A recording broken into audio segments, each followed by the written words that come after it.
आपके बच्चों की आवाज़ चाइल्ड साइकोलॉजिस्ट शाइस्ता रियाज। बहुत से डिवेलपमेंटल डिलेज में ये सिम्टम देखी गई है कि बच्चे पिकी ईटर होते हैं।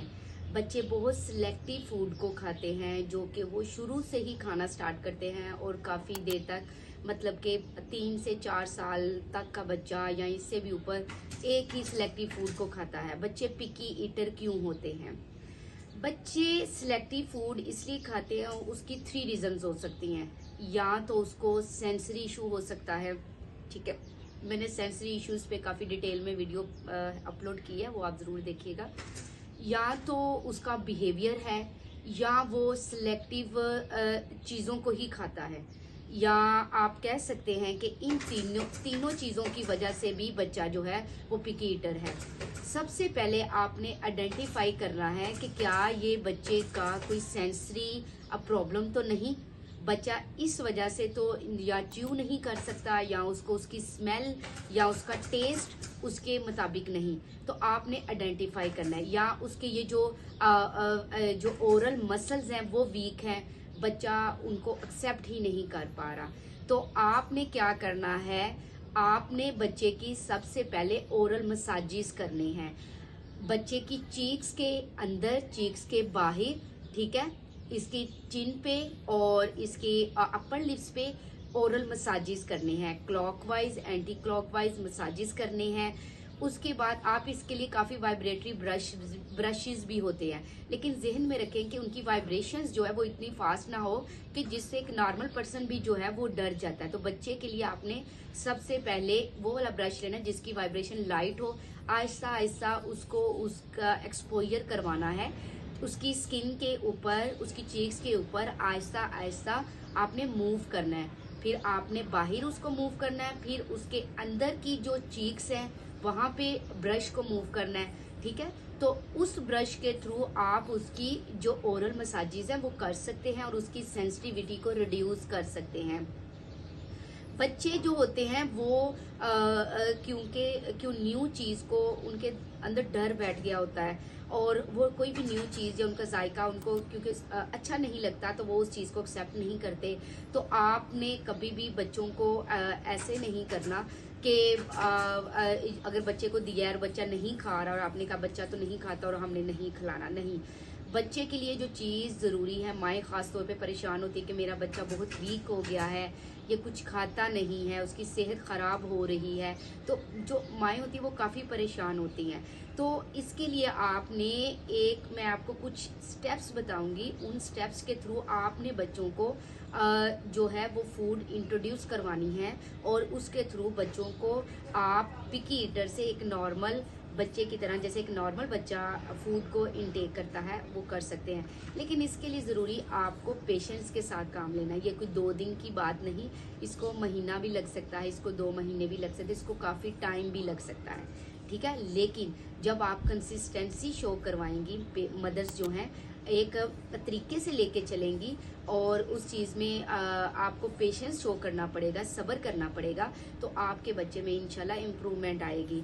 हमारे घरों में क्या होता है कि पेरेंट्स बहुत जल्दी अपना वो हिम्मत हार देते हैं, जिसकी वजह से उनमें इम्प्रूवमेंट नहीं आती। लेकिन एक थेरापिस्ट जो होता है वो मुसलसल उसके साथ काम करता रहता है, जिसकी वजह से उनको थेरापिस्ट में इम्प्रूवमेंट नजर आ रही होती है और कह रहे होते हैं ये जी हमसे नहीं करता। सबसे पहले आपने पेशेंस शो करना है, ठीक है। उसके बाद अगर आप चाहते हैं, सपोज आप बच्चे को जो चीज़ खिलाना चाहते हैं, वेजिटेबल्स या कोई भी चीज़ लिक्विड फॉर्म में है, उसको सबसे पहले उसका एक्सपोजर करवाएं, उसकी टॉलरेंस लेवल बच्चे का बढ़ाएं कि बच्चे के पास उस चीज़ को इंट्रोड्यूस करो। जैसे बच्चा खाना खा रहा है तो उस चीज़ को पास रख दें, उसका टॉलरेंस लेवल इंक्रीज होता जाएगा, उसकी स्मेल जो है वो उस तक, उसके नोज के थ्रू उस तक जाती रहेगी। उसके बाद आपने क्या करना है कि उस बच्चे को कहें कि आपको वो खाना खिलाए। जो चीज़ बच्चे को इंट्रोड्यूस करो ना, बच्चे के हाथ से बच्चे को कहें मम्मा को खिलाओ, उसके हाथ से स्पून के साथ या हाथ के साथ बच्चे के हाथ से खुद खाएं। बच्चा जब आपको खाते हुए देखेगा तो बच्चे का टॉलरेंस लेवल बढ़ेगा, ठीक है। आहिस्ता आहिस्ता आप उसके हाथ से खाएं। फिर क्या करें कि बच्चा अगर सपोज रोटी खाता है और एग नहीं खाता, तो रोटी के अंदर एक छोटा सा बाइट बनाएं, उसके अंदर थोड़ा सा एग डाल के तो उसको रोल करके बच्चे को खिला दें। बच्चे को पता ना चले। ठीक है, आप ये वाली टेक्निक भी यूज़ कर सकते हैं। लेट्स सपोज कि बच्चा नहीं खाता और उसको बाहर फेंक देता है, आपने एक और टेक्निक करनी है कि उस एग, अगर आप सपोज एग खिलाना चाह रहे हैं ना, तो एग को आप मिल्क में थोड़ा सा ग्राइंड करके ना तो उसमें डाल दे, ताकि क्योंकि इसकी पीछे रीजन क्या है ये काम करने की, कि बच्चे के अंदर वो टेस्ट बर्ड्स जो है ना वो डेवलप ही नहीं हुए उस चीज के थ्रू, उस चीज के बारे में। तो आपने वो टेस्ट बर्ड्स बच्चे के डेवलप करवाने हैं। उन टेस्ट बर्ड्स को आपने कैसे, कि आहिस्ता आहिस्ता उसकी जो टेस्ट बर्ड्स हैं, आपने उस चीज को किसी न किसी लिक्विड फॉर्म में, किसी ऐसी चीज में डाल के, जैसे बच्चे को चॉकलेट पसंद है तो एक पीस आप छोटा सा चॉकलेट का उसको दें, और साथ वो जो चीज नहीं खाता उसके साथ उसको दे कि आप पहले ये खाओ फिर आपको चॉकलेट मिल जाएगी। ठीक है, इसके थ्रू आप उस बच्चे को इंट्रोड्यूस करवा सकते हैं। या उस चॉकलेट में आप उसको ग्राइंड करके, जो चीज़ खिलाना चाहते हो उसको ग्राइंड करके आप उसको खिला सकते हो। बच्चा मिल्क पीता है तो मिल्क में आप उसका एक पाउडर फॉर्म में बना के किसी चीज़ का, या लिक्विड फॉर्म में उसको इंक्लूड करके आप थोड़ा थोड़ा 1 स्पून करके बच्चे को पिला सकते हैं। इसके अलावा और भी डिफरेंट चीज़ें हैं कि आप बच्चे को फूड को इंट्रोड्यूस तो करवाएं, किसी तरीके से, किसी तरह बच्चे को इंट्रोड्यूस करवाएं। आप पहले ये जहन में रखें कि जब बच्चा पैदा होता है ना, उसके बाद बच्चे की कुछ एज होती है, एज के बाद बच्चा लिक्विड से फिर सॉलिड फॉर्म में आना स्टार्ट करता है।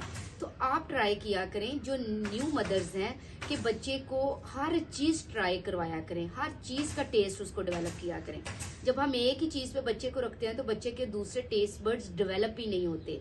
ठीक है, तो आपने क्या करना है कि बच्चों को वो वाली चीजें आहिस्ता आहिस्ता इंट्रोड्यूस करवाया करें, हर चीज को उसको पीस के, उसको किसी पाउडर फॉर्म में।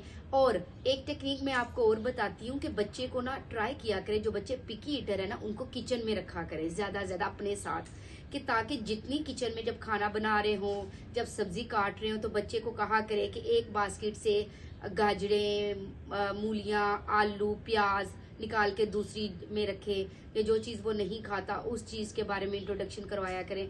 खाने की चीजों के बारे में किचन में उसको लेके जाएं, किचन में काफी छोटे छोटे टास्क उससे करवाएं, बच्चे के अंदर टॉलरेंस लेवल डेवलप हो। फिर आहिस्ता आहिस्ता जब बच्चे की जो फ्रेगनेंस है वो इंट्रोड्यूस होना शुरू हो जाएगा, उसको टॉलरेट करना शुरू कर देगा, तो बच्चा खाना भी स्टार्ट कर देगा। लेकिन हम क्या करते हैं कि बच्चा नहीं खाता तो हम उसको नहीं खिलाते, हम ट्राई भी नहीं करते, हम 1 दफा करते हैं, 2 दफा करते हैं, बच्चा नहीं खाता तो हम छोड़ देते हैं। ठीक है, ऐसा नहीं।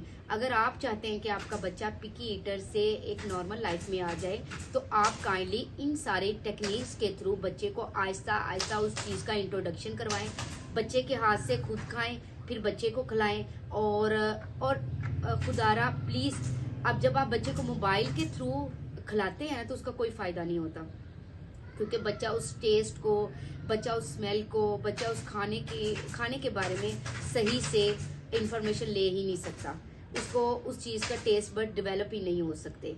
तो काइंडली आप क्या किया करें, आप बच्चे को मोबाइल के बगैर उसको खाना खिलाएं।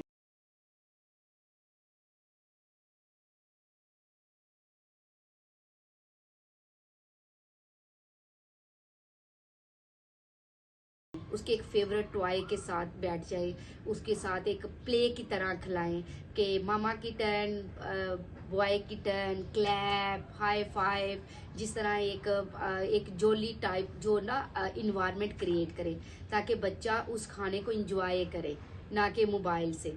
ठीक है, मोबाइल से मैं आपको कभी भी नहीं कहूंगी कि अगर आपका बच्चा मोबाइल से खाना खाता है तो आप उसको खिलाएं, उसका कोई फायदा नहीं होगा। आप जिस चीज का असर बच्चे की खुराक में डालेंगे, बच्चे को वही लगेगी चीज। Thank you so much.